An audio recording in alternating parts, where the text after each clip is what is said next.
सगळी हो म्हणजे एक मला प्रस्ताव विचारतो. चला रोल मी करतो. अरे सगळे रेडी झाले असेल तर मला रेकॉर्ड करून घेतो. रोलिंग आहे का? एक मिनिट. ओंकार आधी लावून घेतो.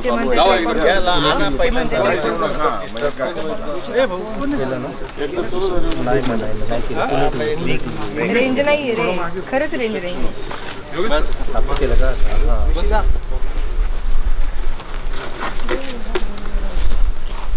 ओके.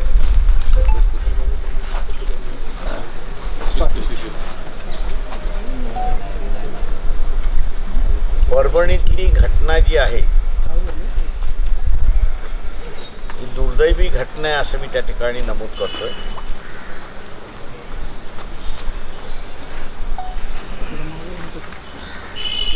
बांगलादेश मध्ये असणाऱ्या हिंदूंवरती जे अत्याचार होतोय त्याचा असणारा मोर्चा त्याच दिवशी होता, तो शांततेने पार पाडला.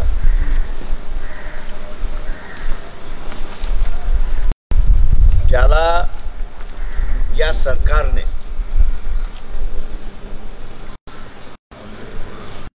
पवार नावाचा असणारा व्यक्ती जो आहे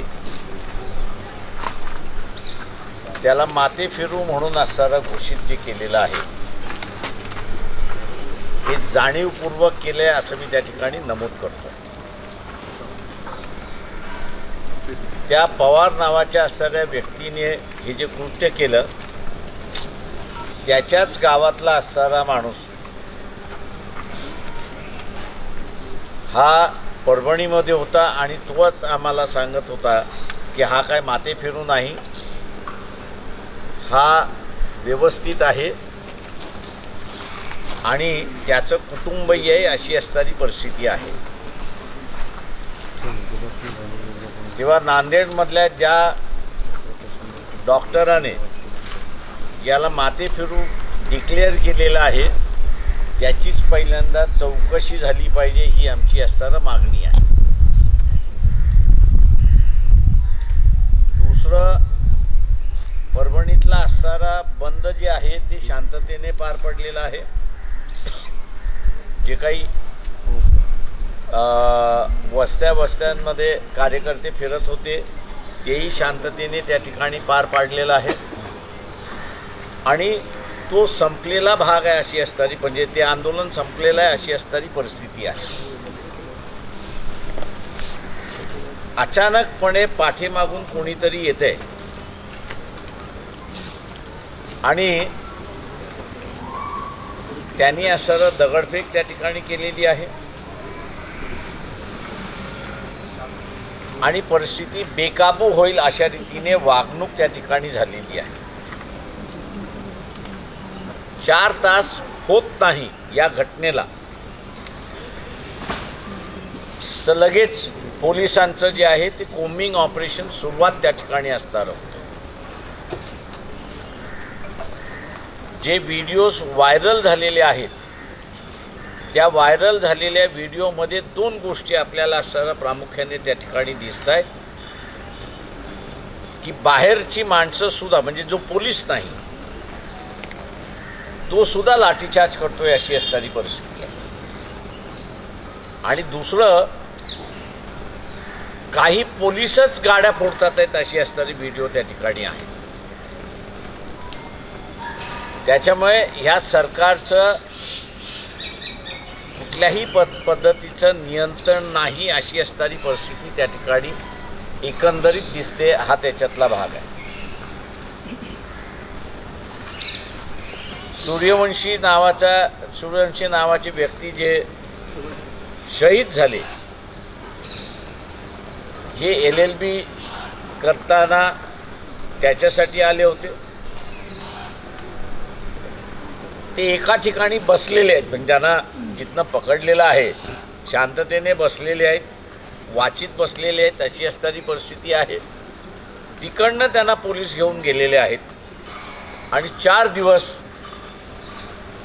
त्याची मारहाण झाली अशी जे आतमध्ये होते त्यांनी आम्हाला असताना त्या ठिकाणी सांगण्यात आलेलं आहे. आणि म्हणून आम्ही असताना मागणी केली की त्याचा असताना पोस्टमॉर्टम जे आहे हे परभणीमध्ये होणार नाही. ज्या ठिकाणी आणि ज्या गव्हर्नमेंट कॉलेजमध्ये फॉरेन्सिक डिपार्टमेंट आहे त्या ठिकाणी ते झालं पाहिजे. औरंगाबादला ते डिपार्टमेंट आहे, सक्षम डिपार्टमेंट आहे आणि त्या सक्षम डिपार्टमेंटच्या याच्यातून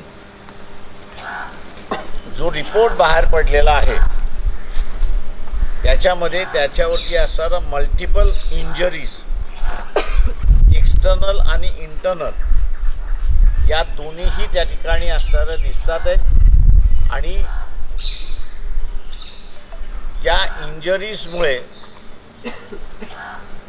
त्याची मयत झाली अशी असणारी परिस्थिती आहे.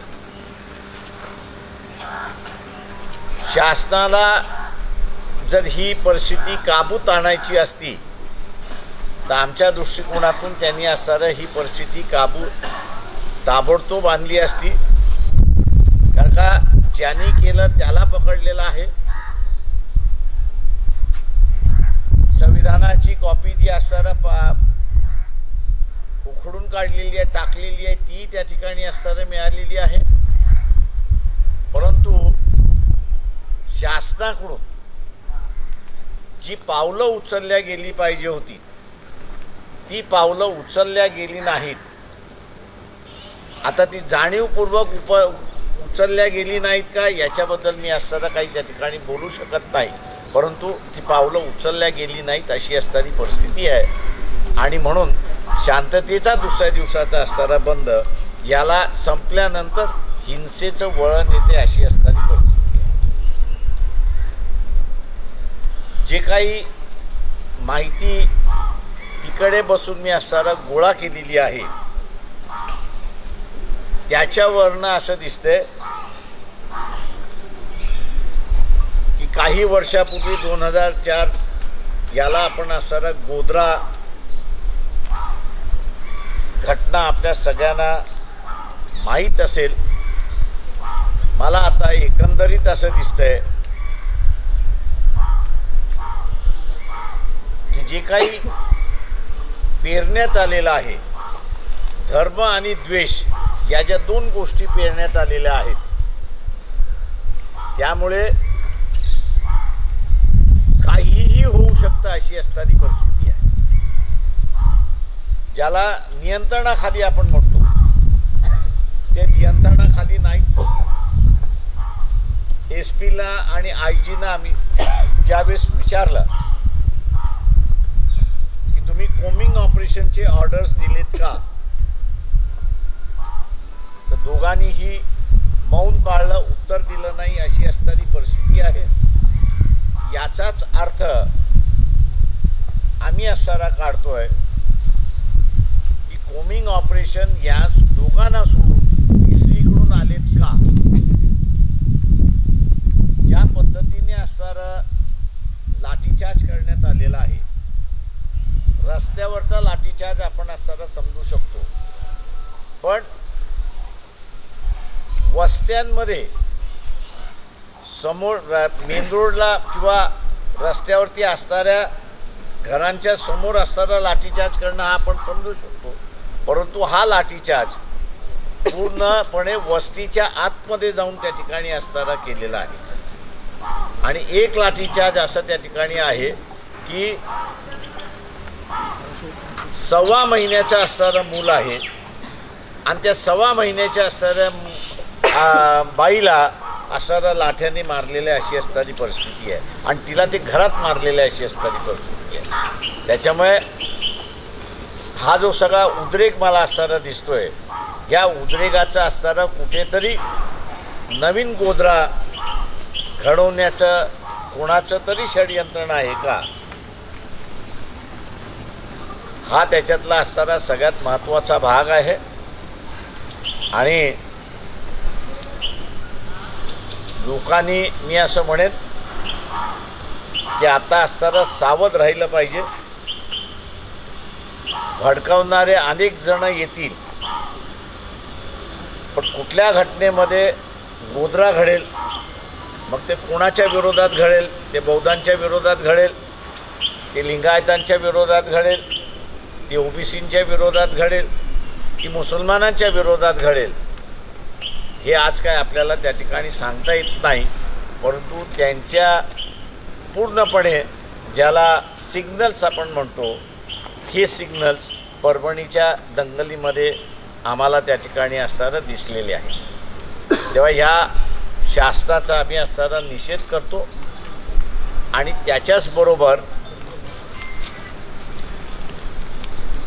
सोमनाथ सूर्यवंशी जे असणारं मृत्यू पडलेले आहेत त्यांच्या कुटुंबाला, म्हणजे पोलिसांनी मारलेलं आहे त्याला, म्हणून शासनाने त्याच्या कुटुंबाला 1 कोटीचा असताना कॉम्पेन्सेशन देण्यात यावं आणि त्यांच्या एका घरातल्या माणसाला शासकीय नोकरी त्या ठिकाणी देण्यात यावी अशी परिस्थिती आहे. ज्यांना लाठीचार्जमध्ये मारलेले आणि घरामध्ये लाठीचार्ज करण्यात आलेला आहे. अनेक जणांचे पाय तुटलेत, हात तुटलेत, हॉस्पिटलायझेशन झालेलं आहे. अशा सगळ्यांना शासनाने 25 लाखाचं असणारं कॉम्पेन्सेशन त्या ठिकाणी दिलं पाहिजे. हे कॉम्पेन्सेशन दिलेलं जे आहे ते पोलिसांकडून वसूल केलं पाहिजे. तरच हा जो अनकंट्रोलेबल एलिमेंट ॲडमिनिस्ट्रेशनमध्ये घुसलेला आहे त्याच्यावरती त्या ठिकाणी नियंत्रण करता येईल अशी परिस्थिती आहे. दुसरं सगळ्यात महत्त्वाचं की जसं बीजेपीच्या सरकारने कुठल्याही पद्धतीने असणारं ही दंगल किंवा असणारं त्या ठिकाणी कंट्रोल करण्याचं किंवा नियंत्रण करण्याचा असणारा प्रयत्न केला नाही, दिशा दिली नाही, काहीच दिली नाही. तशा रीतीने विधानसभेमध्ये आणि लोकसभेमध्ये काँग्रेस असेल, राष्ट्रवादी असेल, उद्धव ठाकरे असतील, या सगळ्यांनी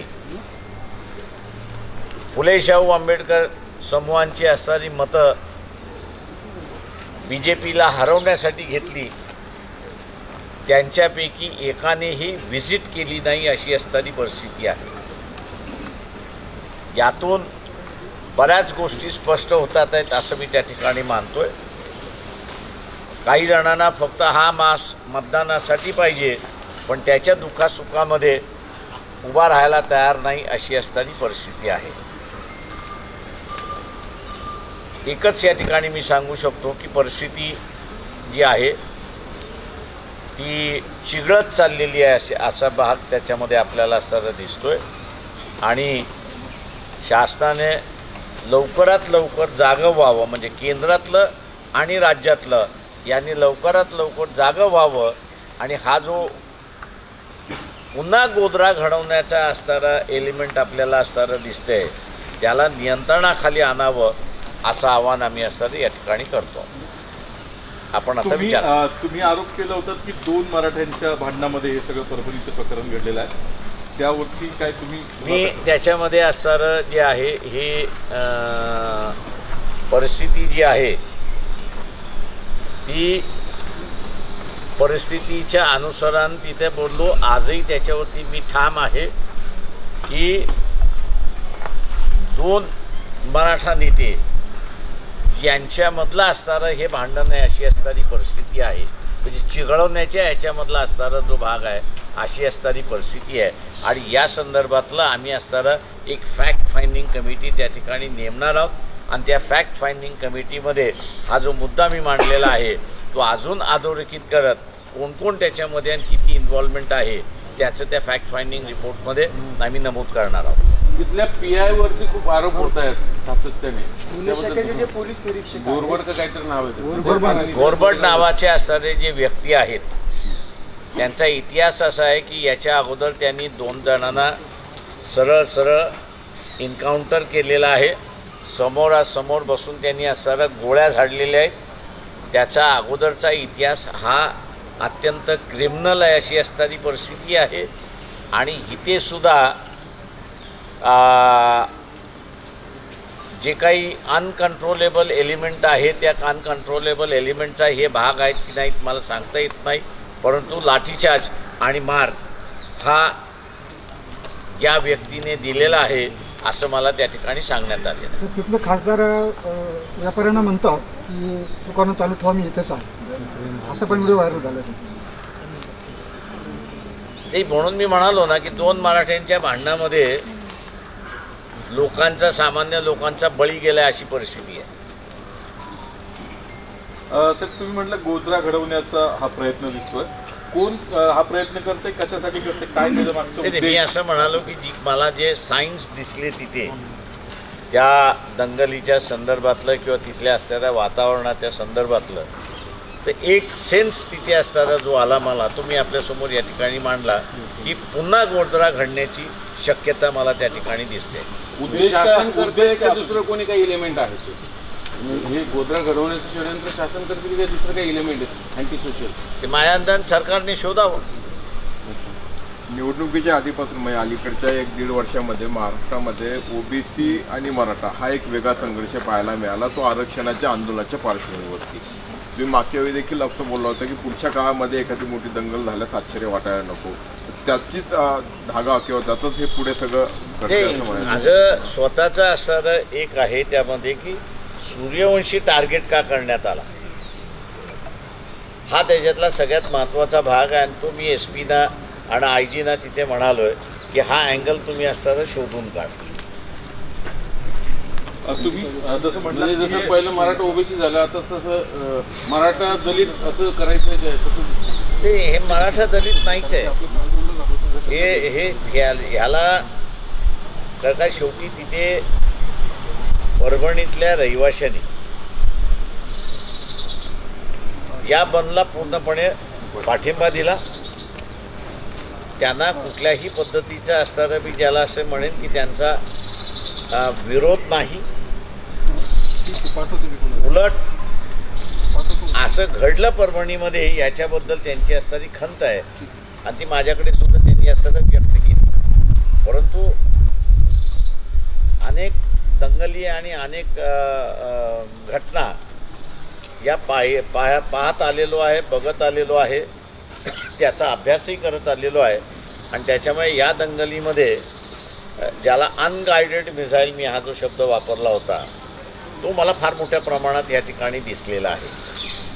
आणि म्हणून हा जो अनगायडेड मिसाईल जे आहेत त्यांचं मोडक्या कोण आहे ही शासनच शोधू शकतं आणि तेच त्याला असणारं नियंत्रण करू शकतं अशी परिस्थिती. पण या ज्या दंगली होत आहेत या सरकार पुरस्कृत आहेत असं सूचित करायचं. मी असणारं एवढंच म्हणणार आहे त्याच्यामध्ये की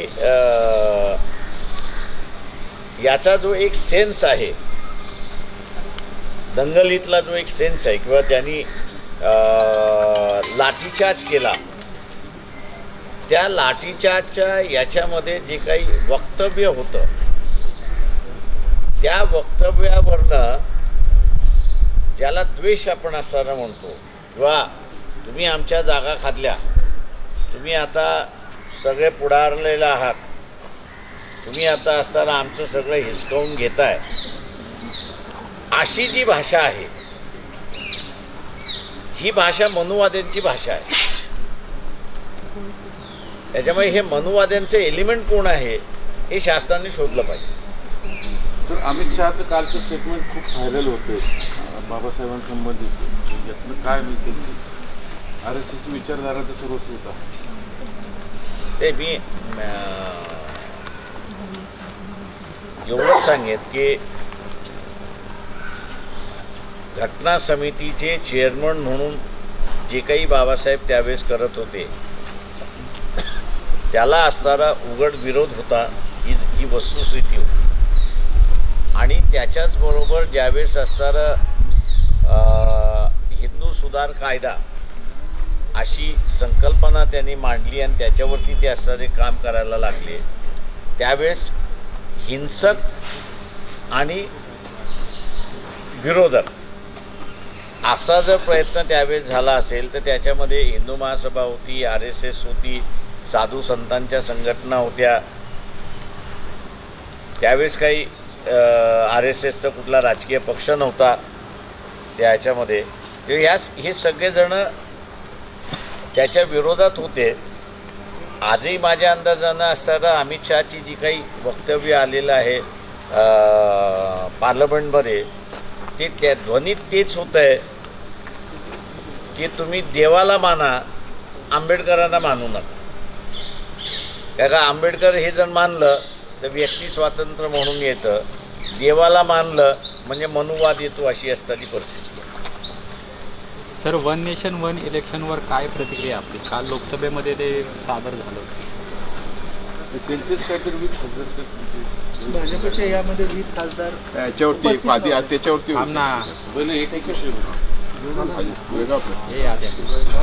मी असं म्हणेन, काँग्रेस पक्षाकडे 5-6 दिवस आहेत या संदर्भातली भूमिका घेण्याच्या संदर्भात.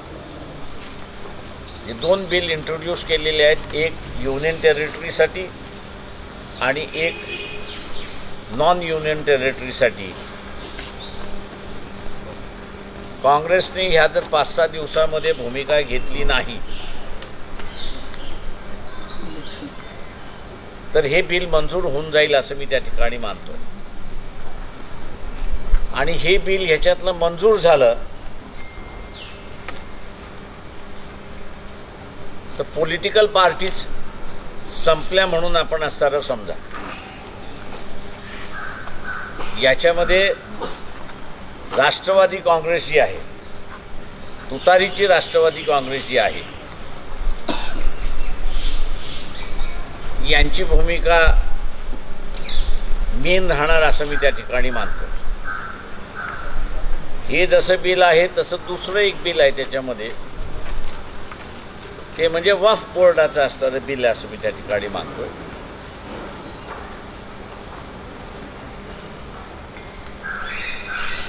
हे 5-6 दिवस माझ्या अंदाजानं येणाऱ्या पुढच्या कालावधीला शेप देतील असं मी त्या ठिकाणी मानतोय. आणि मी जसं म्हणालो की काँग्रेसच्या भूमिकेवरती फार मोठी मदार आहे अशी परिस्थिती आहे. त्यावर सरकारकडनं असं सांगण्यात आलं की हे विधेयक आता JPCकडे जाईल, JPC त्याच्यावरती चर्चा जाईल पार्लमेंटची, मग त्यामध्ये सगळेच असतील, त्यानंतर पुन्हा ते प्रोड्यूस होईल आणि मग पुन्हा त्याच्यावरती चर्चा होईल. तर चर्चेतून त्यातनं मार्ग म्हणजे काही तोडगा निघणार असेल तर ते योग्य असणार आहे का? प्रश्न त्याच्यामधला आपण असं एक लक्षात घ्या, मतदार राजा की निवडून आलेला प्रतिनिधी हा राजा, हे बिल नेमकं काय साधतंय? तर हे बिल 5 वर्षासाठी निवडून दिलेलं सरकार कायम राहील हे त्या ठिकाणी बघतो. त्याच्यामुळे डिक्टेटरशिप ही येण्याचा मार्ग मोकळा झाला हे आपण असताना लक्षात. या बिलामुळे काल जे वक्तव्य मी ऐकलेलं आहे की आम्ही कुठलंही स्ट्रक्चर त्या ठिकाणी डिस्ट्रॉय करत नाही. दुर्दैवाने बेसिक स्ट्रक्चर पार्लमेंटरी डेमोक्रेसीचं जे आहे तेच तुम्ही मोडताय. पार्लमेंटरी डेमोक्रेसीमध्ये लोकांना जेव्हा पाहिजे तेव्हा इलेक्शन ही लोकांच्या इच्छेप्रमाणे 5 वर्षाच्या आतमध्ये लोकांनी इच्छा व्यक्त केली नाही तर नियमाप्रमाणे 5 वर्षानंतर इलेक्शन होणार. आता पहिला बळी जो गेला की लोकांच्या इच्छेचा असणारा बळी गेला की त्यांना असं वाटतंय की आपण निवडून दिलेला प्रतिनिधी यांनी आता विश्वास गमावलेला आहे आणि म्हणून पुन्हा निवडणुका जायच्या आहेत. हा बेसिक फीचर जो आहे तो बेसिक फीचरच आपण त्या ठिकाणी हाणून पाडतोय अशी असणारी परिस्थिती आहे. आणि म्हणून हे जसं आहे तशाच रीतीने आपल्याकडे असणारं राज्याचा स्वतःचा स्वायत्तेचा अधिकाराचा क्षेत्र आहे आणि केंद्राचं स्वतःचं स्वायत्तेचं राज्याचं अधिकार आहे. आता या अधिकारामध्ये राज्यांना त्यांच्या राज्यामध्ये पार्लमेंट आणि लोकसभेच्या इलेक्शन कशा घ्याव्यात, जर पार्लमेंटने कायदा केला नसेल तर त्यांना रेग्युलेट करता येतं अशी असणारी परिस्थिती आहे. म्हणजे राज्यांची जी स्वायत्ता आहे ती स्वायत्ता ह्या ठिकाणी संपते हे आपण असणारं लक्षात. तुम्ही आता शरद पवारांच्या राष्ट्रवादीचा उल्लेख केला. शरद पवारांना काही दिवसांपूर्वी अमित शहा भेटायला आले होते त्यांच्या वाढदिवसानिमित्त. आज शरद पवार मोदींना भेटायला गेले. तुम्हाला काय वाटतं की बिलापूरच मर्यादित आहे की पुन्हा जी चर्चा सुरू आहे की एनडीएमध्ये सुद्धा यांचा सहभाग असण्याची शक्यता आहे? ते मी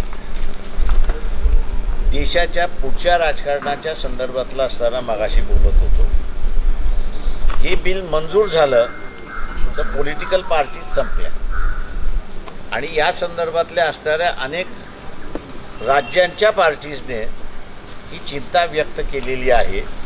ही चिंता फक्त कुणी व्यक्त केलेली नाही तर NCP ज्यांचं सिम्बॉल तुतारी आहे त्यांनीच या संदर्भातलं वक्तव्य केलेलं नाही अशी परिस्थिती आहे. उलट सुप्रिया सुळे यांचं असणारं वक्तव्य जर खरं मानलं सभागृहातलं तर त्यांनी स्वागत केलं, फक्त JPCमध्ये जावं एवढंच म्हटलेलं आहे. त्यांच्या भूमिकेविषयी थोडं अजूनही शासन आहे. फ्युचर पॉलिटिक्स कसं, म्हणजे फ्युचर या देशाची रचना कशी राहील, हे बिल जर आलं तर मी जसं म्हणालो डिक्टेटरशिपकडे आहे. हे बिल थांबवले गेलं तर आजचे राजकीय पक्ष आणि डेमोक्रेसी ही शाबूत राहते अशी परिस्थिती. तर तुम्ही निवडणूक आयुक्तांना पत्र दिलं होतं राज्याच्या EVMच्या संदर्भात, काही माहिती मागवली होती. माहिती आली का, काय उत्तर दिलं आणि तुमच्या त्या संदर्भातलं लढाचं? ते आम्ही आत्ता असणारं जे आहे ते जे चीफ इलेक्टोरल ऑफिसर आहे महाराष्ट्राचे, जे इलेक्शन कमिशनचे जे प्रतिनिधी आहेत त्यांना असणारं आम्ही एक पत्र लिहिलं होतं. त्याचं अजून उत्तर आलेलं नाही. आम्ही या 30 तारखेपर्यंत असणारं त्यांचं उत्तर येतं काय हे पाहणार आहोत.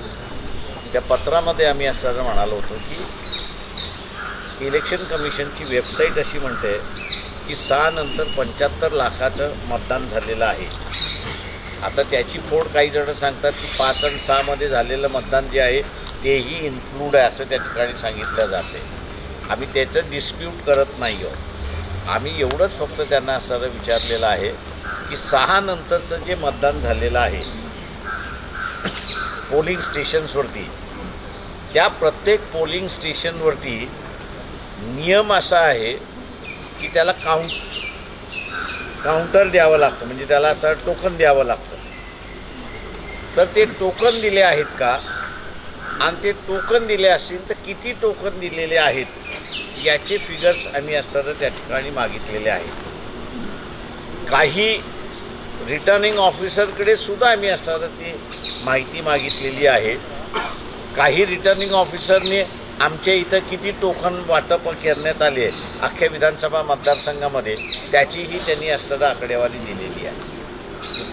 जरांगे पाटील पुन्हा एकदा 25 जानेवारीपासून उपोषणाला बसतात आणि दुसरीकडे छगन भुजबळांना मंत्रिमंडळाच्या बाहेर ठेवले, ते पण नाराज आहेत.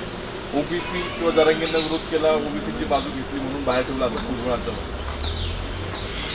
तो त्यांच्या इंटरनल पक्षाचा प्रश्न आहे, त्याच्यावर मी काय भाष्य करतो. भुजबळ कुठे जाते?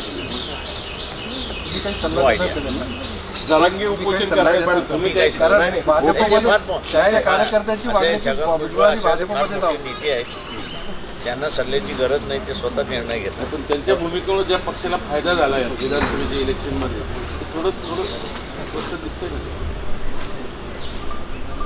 आता ते प्रत्येक पक्षाने ठरवायचं आहे की फायदा झाला न झाला. OBCच्या हितासाठी राज्यामध्ये सगळ्यात आधी जी पहिल घेतली ती तुम्ही घेतली होती OBC परिषदेच्या माध्यमातून वगैरे, आणि आज त्याच OBCचं हा शब्द वापरत छगन भुजबळ किंवा एकूण OBC कार्यकर्ते OBCंवरती अन्याय होतोय असं बोलतात. खरोखर OBCंवरती त्या म्हणजे जरी त्या पक्षाचा असं OBCंवरती अन्याय होतो असं तुम्हाला वाटतं? मास OBCवरती अन्याय असं झालंय का असं तर मला कोणी विचारलं तर अजून काही तशी चिन्ह दिसलेली. काही ओबीसीच्या व्यक्तींना मंत्रिमंडळाची अपेक्षा होती, त्यांची ती अपेक्षा पूर्ण झाली नाही असं तुम्ही म्हणत असाल ते योग्य आहे. जरांगी पाटील 25 जानेवारीपासून उपोषण करतायत मराठा आरक्षण आणि इतर प्रश्नांच्या संदर्भात. परत तेच सुरू होईल राज्यात. माझं म्हणणं असं आहे की जरांगे पाटील यांनी असणारं मराठा आरक्षणाबरोबरच त्यांनी असणारं हे जे 75 लाख मतदान झालेलं आहे त्याचं मतदानाला तुम्ही असणारं टोकन दिलं होतं का, ही मागणीसुद्धा त्यांनी त्याच्याबरोबर जोडावी.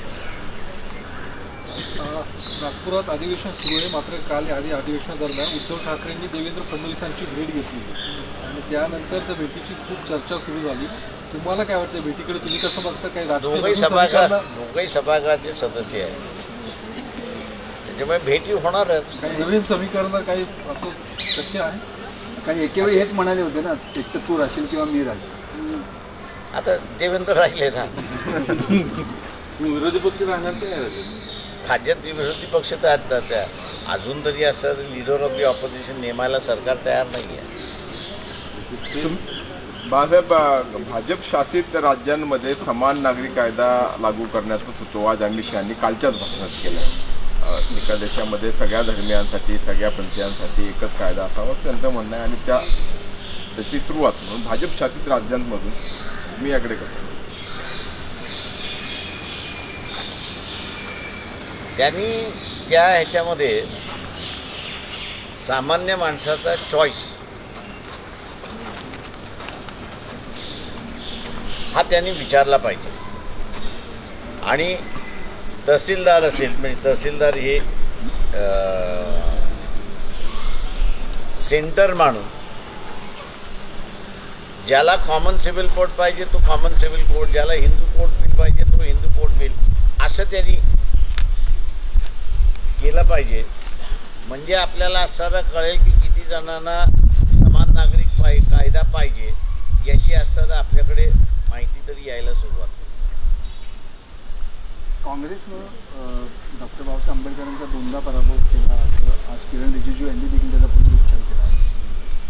तुम्ही 2013मध्ये एक लोकसत्तामध्ये लेख लिहिला होता आणि त्याच्या संदर्भातली कारणं पण देखील स्पष्ट केली. मी काँग्रेसला ब्लेम करायला तयार नाही. एक पॉलिटिकल पार्टी आहे, त्या पॉलिटिकल पार्टीचं त्यावेळेसचं धोरण होतं. फक्त काँग्रेस पार्टी नव्हती तर त्यावेळेस कम्युनिस्ट पार्टीने सुद्धा विरोध केला होता. लेबर लढ्यामध्ये एकत्र लढल्यानंतर सुद्धा कम्युनिस्ट पक्षाने स्वतःची 60,000 मतं मध्य मुंबई मतदारसंघामध्ये कुजवली होती अशी असणारी परिस्थिती आहे. परंतु मी असं म्हणेन की जे काही शेड्यूल कास्ट फेडरेशन होतं आणि त्यावेळेसचे जे काही पॉलिटिकल नेते होते, मी त्या पॉलिटिकल नेत्यांना ब्लेम करणार आहे.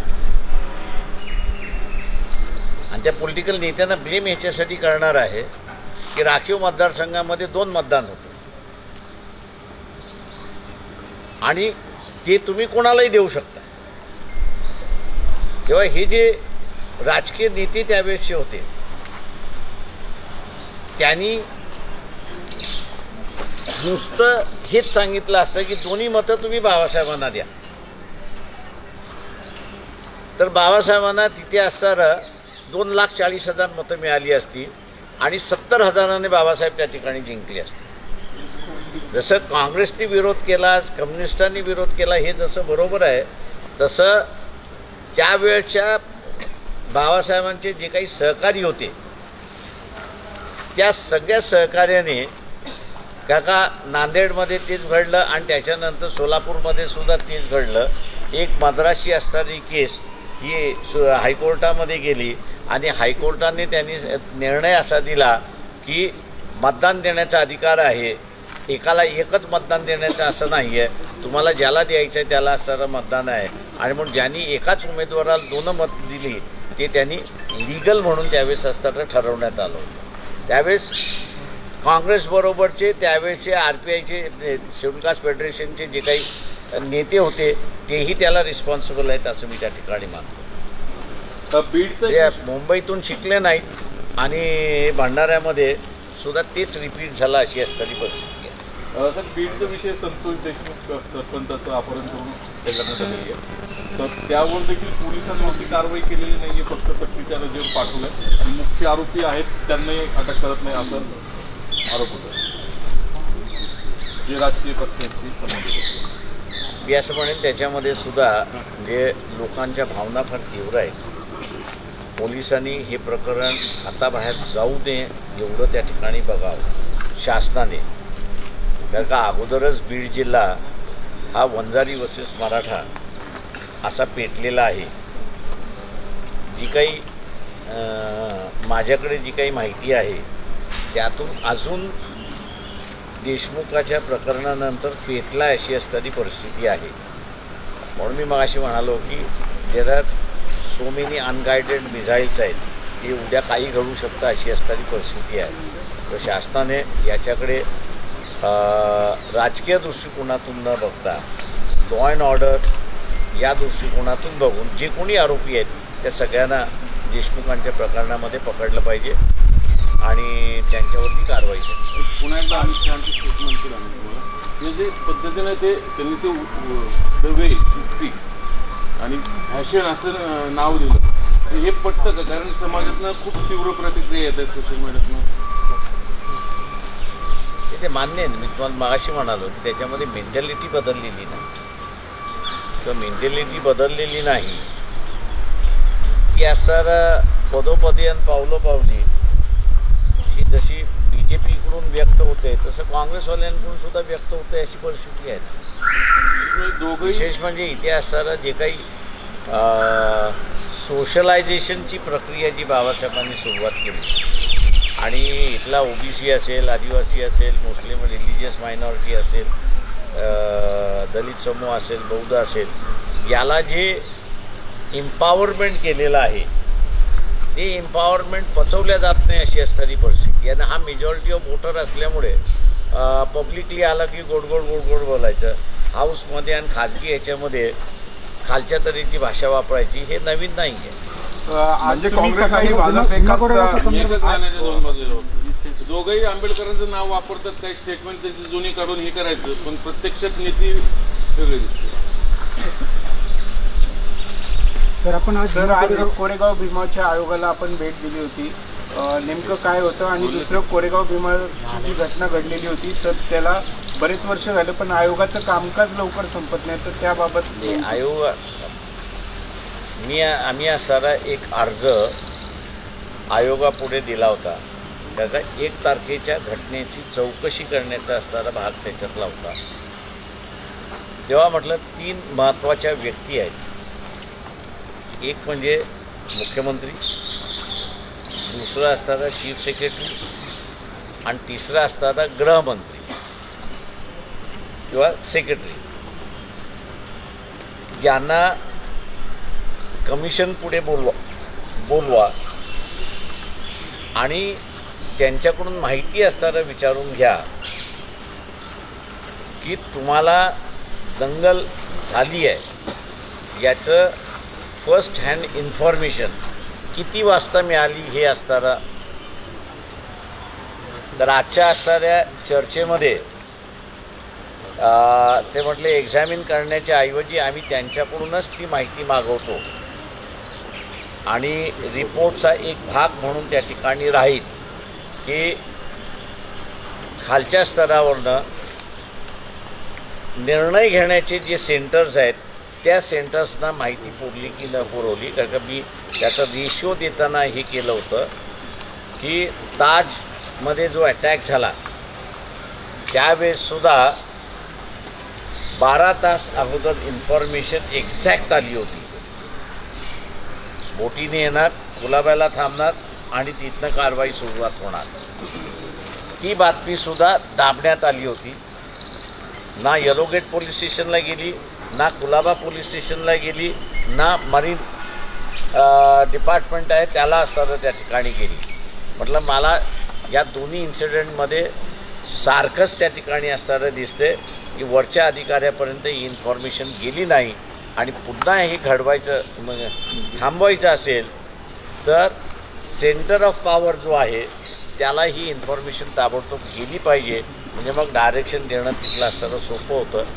आज हा विषय होता कमिशन पुढे आणि तो त्यांनी मान्य केला आणि कमिशनचा भाग होईल असं त्यांनी म्हटलं आहे.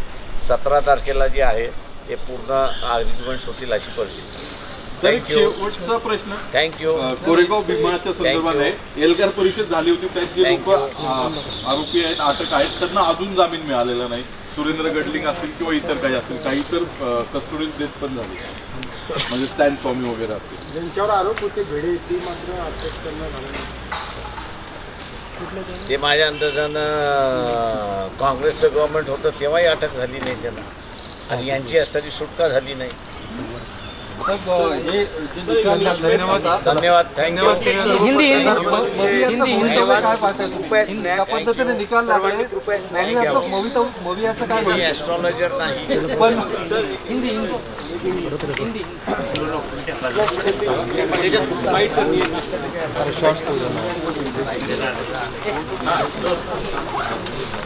कलेक्टिवली है जो है हिंदी वाले लेंगे वैसे रहेगा. चला नाही करणार ना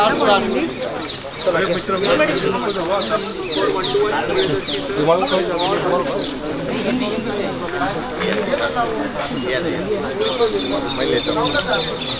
हिंदी वाले कौन आहेत का? सड़क से लेकर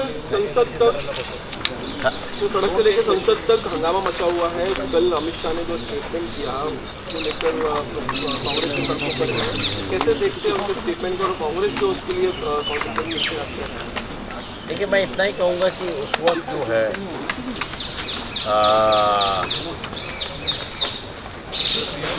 47 हो, 48 हो, 49 ये जो साल है, उस वक्त भी आरएसएस है, बीजेपी आरएसएस है, हिंदू महासभा है, साधु संतों का जो संगठन है, इन्होंने उस वक्त बड़ी पैमाने पर बाबा साहब के खिलाफ एक आंदोलन चलाया था और जो बुनियादी बदलाव जो समाज में वो लाना चाहते थे उसका उनको विरोध था. आज मैं समझता हूँ कि अमित शाह की जो मानसिकता है वो वही मानसिकता है और कल के उनके वक्तव्य से वो दोबारा लोगों के सामने आई ऐसी एक स्थिति है. मैं यही कहूँगा कि चाहे राइट विंग पार्टियां हो, भारतीय जनता अभी जो है, आरएसएस जो है, ये अभी भी बाबा साहब को स्वीकारने के लिए तैयार नहीं है. ऐसी एक परिस्थिति है और वही हालत जो है वो कांग्रेस की है, ऐसा मैं मानता हूँ. तो इसी बात की होड़ लगी हुई है कि बाबा साहब को हमने संभाल लिया, कांग्रेस ने किया, और बीजेपी भी कहती है कि हमने उन्हें संभाल लिया, कांग्रेस ने तो उन्हें इलेक्शन तक लड़ने दिया. मैं इतना ही कहूँगा कि सेंट्रल हॉल में बाबा साहब का जो जेल चित्र लगा वो पीपी सिंह के वक्त लगा, और वो अगर शायद नहीं होते तो मेरे ख्याल से लगता है नहीं लगता है इसका भी सवाल वहाँ पर होता है समझ. तो इसलिए जो क्लेम करने वाले हैं उन्होंने अपना इतिहास देखना चाहिए.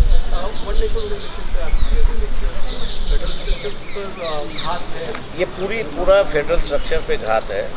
स्टेट्स की जो ऑटोनॉमी है उसको ख़त्म करने की बात है. मैंने जैसे कि उदाहरण दिया कि अगर पार्लियामेंट अगर कुछ असेंबली और पार्लियामेंट के चुनाव में कोई लेजिस्लेशन नहीं करता है तो स्टेट असेंबली को पावर्स, कॉन्स्टिट्यूशनली पावर्स दिए गए हैं कि वो उस पर लेजिस्लेट करे और अपना नियंत्रण करे.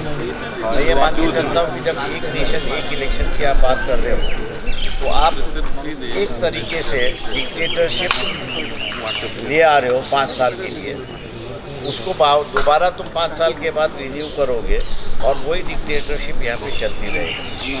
नतीजा ये होगा कि जो पॉलिटिकल पार्टीज जो है, क्षेत्रीय दल है या नेशनल पार्टीज है, ये भी ख़त्म हो जाएगी. इसलिए ये बिल अगर मैं इनको 5 या 6 दिन दे रहा हूँ, इस 5 और 6 दिन में मेरे ख्याल से कांग्रेस जैसी बड़ी पार्टियाँ हैं, इन्होंने अगर ठोस भूमिका नहीं ली तो ये दोनों बिल जो हैं वो मंजूर हो जाएंगे, और जब ये मंजूर हो जाएंगे तो मैं समझता हूँ कि राजनीतिक दलों का जो अंत होना ये शुरुआत हो जाएगी। सर्व पत्रकार भगिनींचे धन्यवाद. स्नॅक्स सर्वांनी फोटो काढा. आणि